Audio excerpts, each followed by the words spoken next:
Shalom Bapak Ibu Saudara sekalian, bagaimana kabarnya hari ini? Mari sama-sama katakan, saya sehat, saya kuat, saya makmur, saya panjang umur, saya awet muda, saya diberkati Tuhan.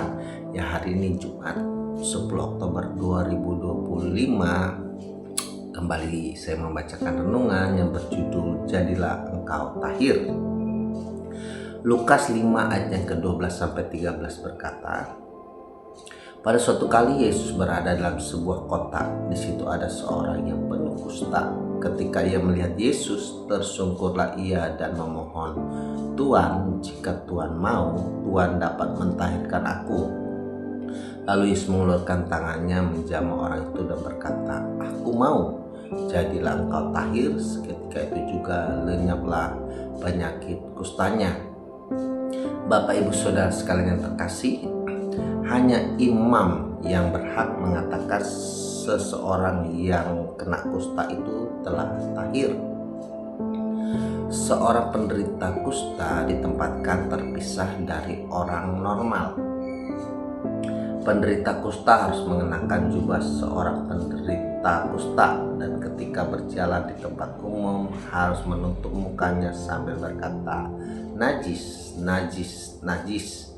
Bila tidak melakukannya, maka ia bisa dirajam oleh orang-orang yang ditemuinya. Tapi ketika dinyatakan tahir, maka orang itu diperbolehkan kembali dan tinggal di perkemahan. Imamat 14 ayat yang ke-1 sampai ke-7 dan ayat yang ke-28. Suatu kali ada 10 orang kusta yang berdiri agak jauh dan mereka berteriak memanggil Yesus dalam Lukas 17 ayat 11 sampai 13. Kemudian Yesus menyuruh mereka pergi kepada imam supaya dinyatakan tahir. Lalu ia memandang mereka dan berkata, "Pergilah, perlihatkanlah dirimu kepada imam-imam." Dan sementara mereka di tengah jalan, mereka menjadi tahir. Seorang dari mereka ketika melihat bahwa ia telah sembuh, kembali sambil memuliakan Allah dengan suara nyaring, lalu tersungkur di depan kaki Yesus dan mengucap syukur kepadanya. Orang itu adalah seorang Samaria. Lukas 17 ayat 14 sampai yang ke-16. Ketika mereka dinyatakan tahir oleh imam, maka kedudukan harta benda mereka yang sebelumnya hilang dikembalikan.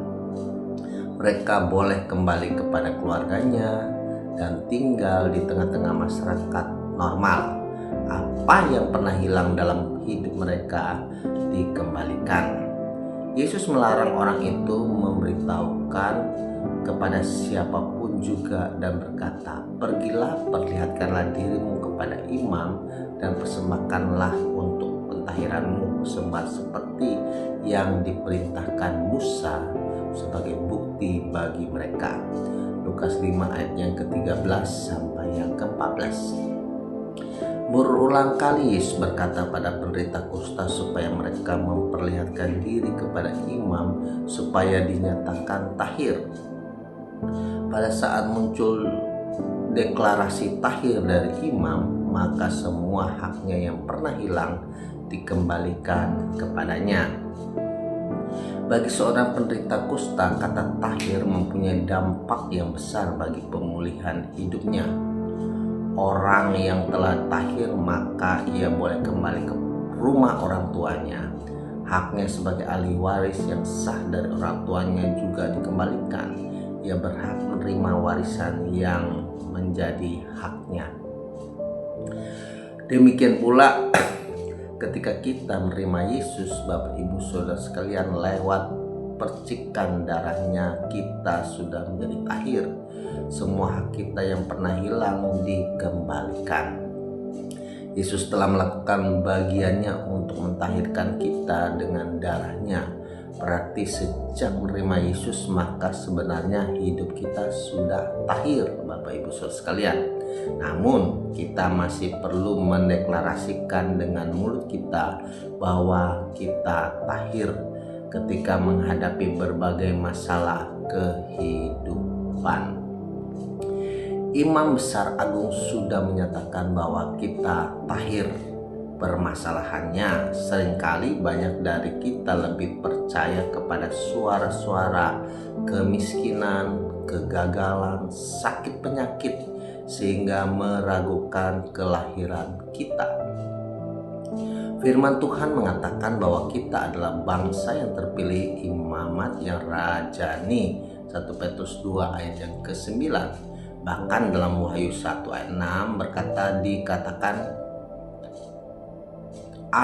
has made us king and practice his God and Father. To him be glory and dominion forever and ever. Amen. Tuhan telah membuat kita menjadi imam-imam dan raja-raja. Sebagai imam, kita punya kuasa untuk mendeklarasikan tahir kepada segala jenis sakit penyakit, sehingga kita sembuh dengan sempurna.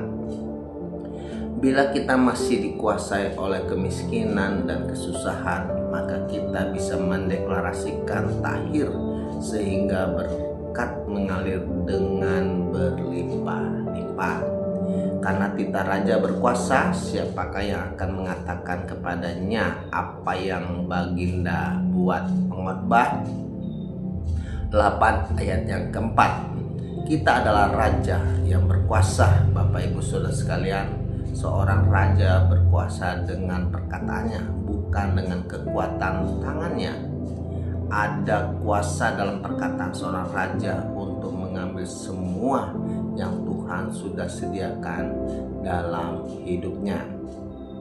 Karena itu, bila saat ini engkau yang sedang menghadapi banyak masalah kehidupan, datanglah kepada Imam Besar Agung supaya hidupmu ditahirkan atau dilahirkan. Bagianmu adalah percaya dan memperkatakan bahwa engkau sudah tahir. Maka apa yang pernah hilang dalam hidupmu akan dikembalikan. Amin. Tidak ada yang mustahil bagi Tuhan. Ya, grace to you all. Tuhan Yesus memberkati kita semua. Amin.